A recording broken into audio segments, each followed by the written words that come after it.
Mountains and divine revelations. We have pictures of two mountains in today's readings. The first reading on the Gospel, Mount Moriah and Mount Tabor. And these two mountains point to a third mountain, Mount Calvary. On these three mountains, you will see three faces of God with one revelation that God is love. Three faces with one revelation that God is love. Dear friends, once we understand the message of these readings today, you will be ready for life. To understand the mystery of life, to understand what awaits us beyond the grave, everything in all these readings today. What is the beauty of mountains? Mountains always draw us, they attract us. Why so? There is a mystery. Always the curiosity, what is beyond that mountain? I have no understanding. Standing in this valley, I have no understanding what is beyond that mountain. If I get there, what will be the view? So we go up the mountains for the joy of the views. Different views, amazing views, views we never had before, different perspectives. You see a wider world, a bigger world. You could look around and see things I hadn't imagined before. A different understanding, a different depth to your understanding which you already had.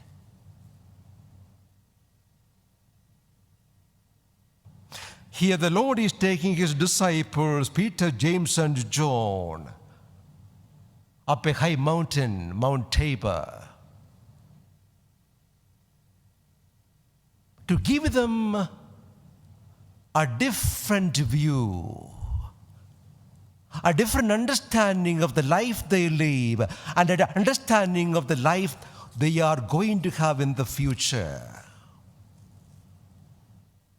In other words, to show them the other side of the other side of the mountain, the other side of the mystery of life, the other side of the mystery of life, the unimaginable, the incomprehensible, the ununderstandable, a picture of what they had never imagined. A glimpse into heaven. I would put it this way, they were taken up the mountain to give them a glimpse into Jesus' own home. May I say it again? They were taken up the mountain to give them a glimpse into Jesus' own sweet home. To put it in a different way, Jesus for a few moments went back to his own home. For a few moments, Jesus went back to his own home, into the embrace of his own Father. And he felt so loved there. You are my son, my beloved. Jesus was at home with the Father. A beautiful moment. He was again in the embrace of the Father, the Trinity again together. And the disciples had the same experience. And Peter said, This is beautiful. I want to be here. This is heaven. Yeah, this is heaven. For a moment, Peter could see, this is where my heart is always longing to be. At last, this is where I am here. I want to live here forever. I don't want to leave this place. This is heaven. So the disciples are given an experience of heaven. An experience of the life they are going to have another day. A glimpse of the destination of their journey. This is where you are going to be one day. Look at this, look at this, look at this. Moses, Elijah, they all died years ago. They haven't died. Your loved ones who have died, they are not dead. A glimpse into heaven that these people are all there. Nobody has ever died. This is heaven. To understand this passage better, you have to read what goes before this. Mark says, 6 days later, they were taken up the mountain. So 6 days before, what happened? 6 days before, there was a bit of a problem. A serious problem. The Lord asked the disciples, who do you say I am? They had a long silence. Then Peter spoke, you are the Son of God, the Messiah. He got the answer right. But his understanding was completely wrong. Jesus said, I am going to die. Peter said, death? We are waiting for the days of glory and power to see you sweeping the Romans away into the sea. And you speak about death, suffering, cross, the shameful cross. Come on, have some positive understanding. You are having some negative thoughts. What is wrong with you? And the Lord rebukes Satan, rebukes Peter and says, your mind is the mind of Satan. You are standing in my way.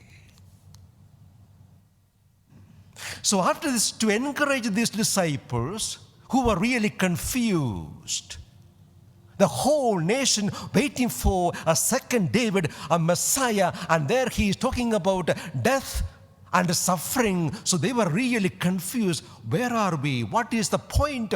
Where are we going now? Is he the Messiah or not? The one we are waiting for, they were really confused. And then 6 days later, the Lord takes them up a mountain. Now look at this. Look at this. They could see Jesus as they had never seen him before. His real face, his original face, the face of God, and a glimpse of heaven, a revelation. But that revelation on Mount Tabor would not ultimately help these disciples. They had seen the face of God, the end of the journey, what they are waiting for in the future. They had seen everything, but they would forget later on. When their master would be arrested, they run for their lives. They had been given the script for the entire story, the end of the story. Everything was given, but they would forget. Don't blame them. It can happen to us. Let us go further. Now look at Calvary, another mountain, a revelation. The Lord on the cross. The disciples would not be there. Not 3 tents, but 3 crosses. Peter is not there to say, Lord, let us make 3. No, only 3 crosses with the 2 thieves. What else? No more experience of heaven, apparently.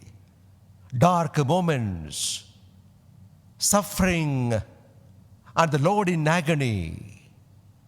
No Father's voice there, no Peter to say, this is the Son of God. But, there is somebody who would say the same words there. Can you remember? On Calvary, somebody, not Peter or the disciples or none of them, but somebody would say, this is the Son of God. A most unlikely character, a pagan, a non-believer, a Roman, the enemy, saying, that is the Son of God, the centurion. What a great revelation. In all these God's wonderful lessons, the disciples, Peter and his friends, failed the test. But we can't blame them because we are not in any way different from them. Now, to understand how to succeed, or how to win, how to pass the test, to take a message home today, we are given the first reading about Abraham. Once you understand Abraham, a man of faith, how he faced the challenges of life, his own struggles with the faith, his own struggles with the doubt, then you will have a better understanding of life and how to face the challenges of this human life. Abraham was told, come on, leave your home and family. You are so familiar with this place and the people, but this is not your destination. For you, I've got a plan and a purpose. Come on, get out of here. Abraham starts a new journey. Human life. Abraham believes.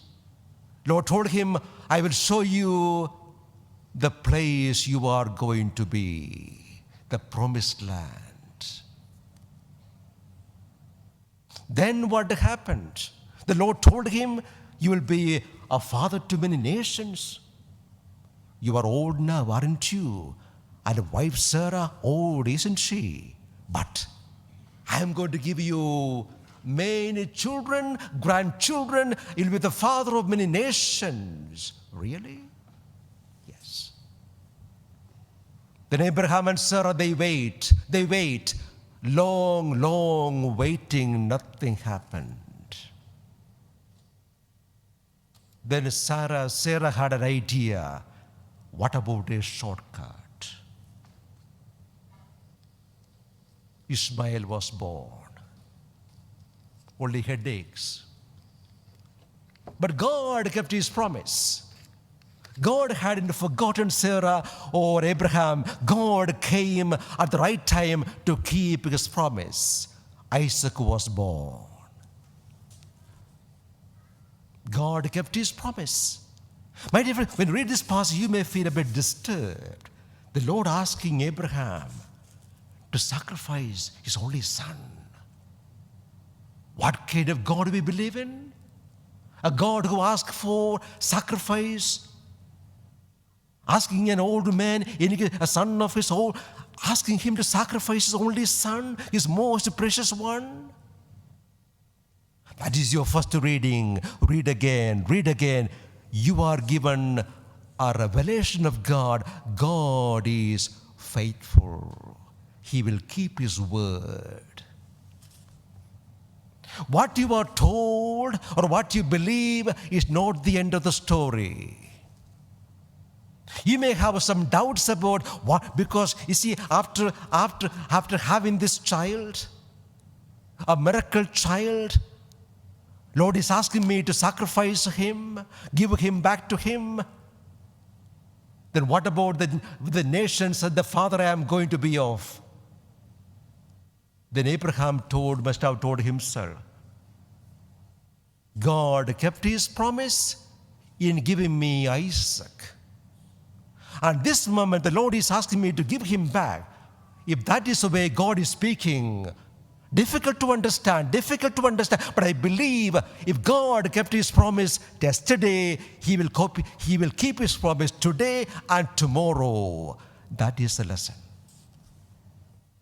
If God kept his promise yesterday, he's going to keep his promise today and tomorrow. What is happening in between, don't get confused.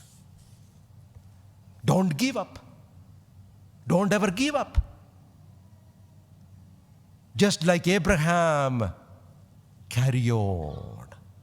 I can't see the end of the story, but all I know is God will keep his promise. My dear friends, to close, like Abraham, be ready for the test. Be ready one way or the other, sometime or the other, you and me will be asked to pass the test. Don't get any way, oh, why me? No. You have to pass the test. When you have faith, it will always be a test. Do you believe in me? Do you believe in God? Or put another way, do you love God or do you love his benefits? Do you really trust that God has everything planned for your good? Like Abraham, you will have moments of doubts. But like Abraham, look back. The other day, he kept his promise. So the same God is letting me pass through this test, this challenge, this sickness, this death, this suffering, this pain. I believe I haven't seen what he is going to do tomorrow. All I know is my God will keep his promise. Once you have this faith about God, this trust in God, that God will keep his promise and he is love, then you will be ready for anything and everything. So Paul says, who can take me away from Jesus? Who can? Nothing can. Because I have seen the face of God and I believe in him, so nothing can discourage me. Nobody can really hurt me, but I know because God will keep his promise and I believe he is love. My last line, in all these three mountains, there's only one revelation, that God is love and he will keep his promises.